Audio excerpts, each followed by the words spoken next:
और third component कह रहा है कि अच्छा भारत कौन देगा। तो क्या हमें आपसे पूछता हूं, क्या आज के राजनेता किसी भी राजनीतिक पार्टी के क्यों ना हो, क्या ये अच्छा भारत आपको दे पाएंगे? नहीं दे पाएंगे, ये मुश्किल है। जिस हिसाब से चुनाव हो रहे हैं, जिस हिसाब से जनता के प्रतिनिधि का चयन होता है पार्टियों के द्वारा, उससे तो नहीं लगता है कि इस तरीके से कोई भी परिवर्तन होगा।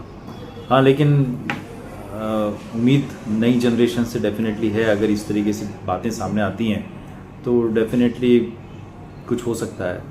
आज हम लोग आसपास के वातावरण में देख रहे हैं, जैसे नेपाल है या बांग्लादेश में भी हुआ, जो जेनजी जनरेशन जिन्होंने अभी कुछ किया है थोड़ा बहुत, तो हो सकता है कि यहाँ पर भी कुछ ऐसा परिवर्तन आने वाले टाइम में हो जाए। नहीं, वो परिवर्तन यदि होगा भी अच्छा। तो आपको सही मंजिल पे नहीं ले जाएगा। अच्छा अच्छा अच्छा।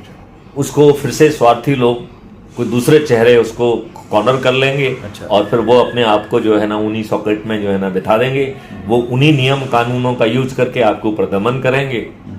पहले दमन करने वाले ए थे, फिर बी हुए, फिर सी हो जाएंगे। इससे आपको अच्छा भारत नहीं मिलेगा। ये वो तो है, लेकिन अब कई प्रकार के इसके व्यू हैं। मतलब इसमें जो शासक है, जो शासन करना जानता है, एक व्यक्ति है जो आपने जैसे बताया है कि सुबह उठता है, अपनी रोजी रोटी में 2 वक्त की रोटी के लिए मतलब वो बिज़ी हो जाता है, शाम को थका आ रहा आता है अपने घर पे, फिर वो छोटा मोटा अपना थोड़ा बहुत समय अपने परिवार के साथ में व्यतीत करता है और उस चिंता में रहता है कि मैं कब जो है इस चक्र से थोड़ा सा बाहर आऊँ, और उसकी ज़िंदगी एक्चुअली वहीं पर समाप्त हो जाती है। लेकिन आप देखिए, बहुत सारे ऐसे लोग हैं जो कि इस चक्र में नहीं हैं, जिसे हम बोलते हैं शासक वर्ग बोल सकते हैं, जिससे हम बोल सकते हैं, चाहे जैसे पहले के टाइम में अगर बात करें कि चीज़ें रोम से होती थी या पॉप करता था चीज़ें, क्योंकि पॉप को पता है कि मेरे को क्या करना है।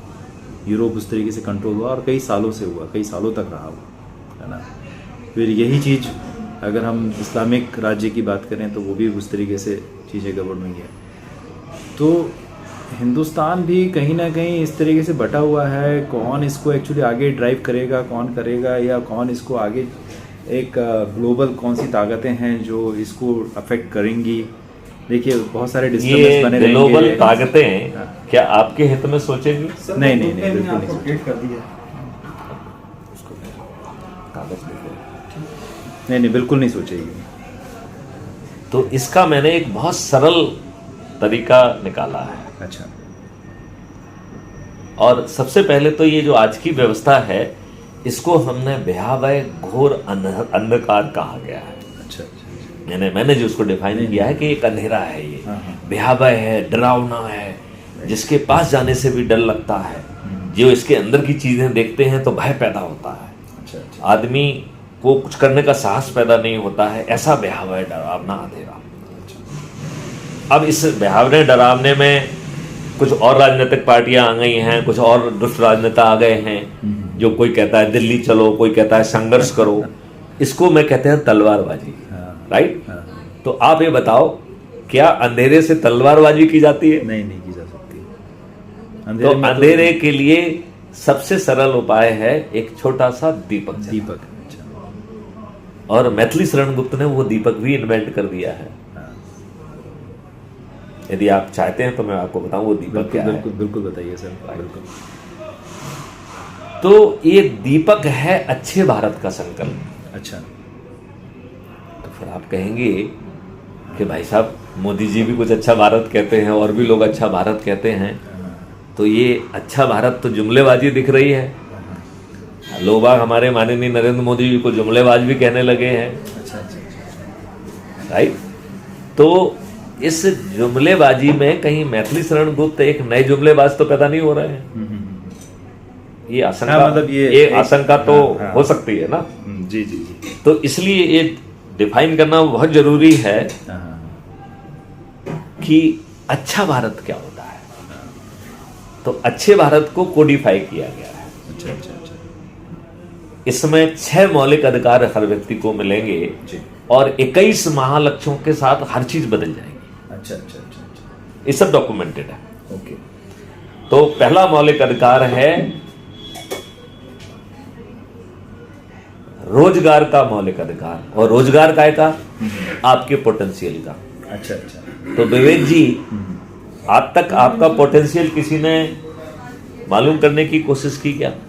नहीं, आपके पिताजी ने, समाज ने, शिक्षा व्यवस्था ने, देश ने? ऐसे कोई व्यवस्था तो नहीं है नहीं। कि जहाँ पर वो एक व्यक्ति का पोटेंशियल जाके जज करे। तो मैथिली शरण गुप्त कह रहे हैं कि आपका भारत के 144 करोड़ लोगों का पोटेंशियल नापने की व्यवस्था की जाएगी। अच्छा अच्छा अच्छा। और इस व्यवस्था को जो क्रियान्वयन करेगा उस सबको रियल टाइम भुगतान होगा।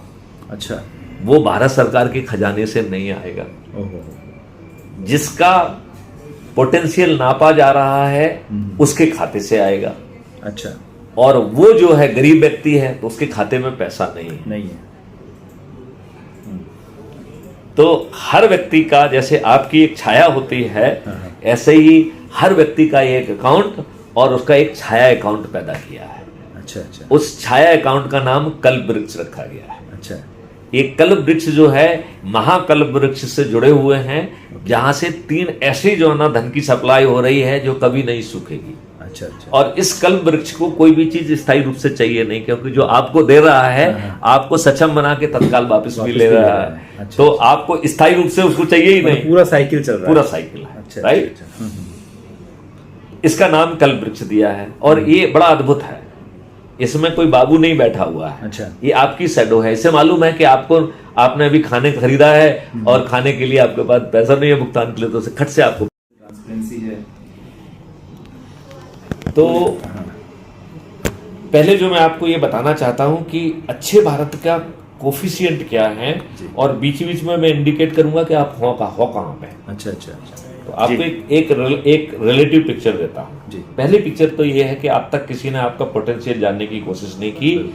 मैं आपके पोटेंशियल का रोजगार अच्छा अच्छा अच्छा। आपको एज ए मौलिक अधिकार दे रहा हूं। मौलिक अधिकार। अच्छा, पोटेंशियल के हिसाब से मौलिक अधिकार होगा। पोटेंशियल जानेंगे, पोटेंशियल को जाने का रास्ते को पाथवे कहेंगे, पाथवे को आसान पार्ट्स में बांटेंगे जिनको माइलस्टोन कहेंगे, और उन हर माइलस्टोन के लिए आपको संस्कार से प्रारंभ करेंगे। क्योंकि मैं जो परसीव करता हूं, हमने संस्कार विहीन युवाओं की फौज खड़ी कर दी है, जिनको कुछ नहीं मालूम है। संस्कार विहीन दुष्ट लोगों की फौज खड़ी कर दी है, जो पोर्नोग्राफी में किसी लड़की की आंख देख के उसे वायरल करने में उन्हें आनंद आता है, उन्हें अच्छी चीज देखने में आनंद नहीं आता है, क्योंकि वो संस्कार विहीन है। तो ना उनके माँ बाप में संस्कार है, ना समाज में संस्कार बचा, ना देश में संस्कार है, ना राजनेताओं में संस्कार है। इसलिए आजा हमने पहले जो हम शिक्षा से बात करते थे, हमने शिक्षा के पहले संस्कार को जोड़ा है और संस्कार को माइलस्टोन वाइज लिया है। हम उसको पूरा सब एक बार संस्कार नहीं सिखाएंगे। हाँ सर। मैं बोल रहा हूँ राव साहब से थोड़ा सा एक बार कंसल्ट कर लेना, ठीक है सर ये बोल रहा हूँ मैं। हाँ। वो तो कर लूंगा मैं। हाँ।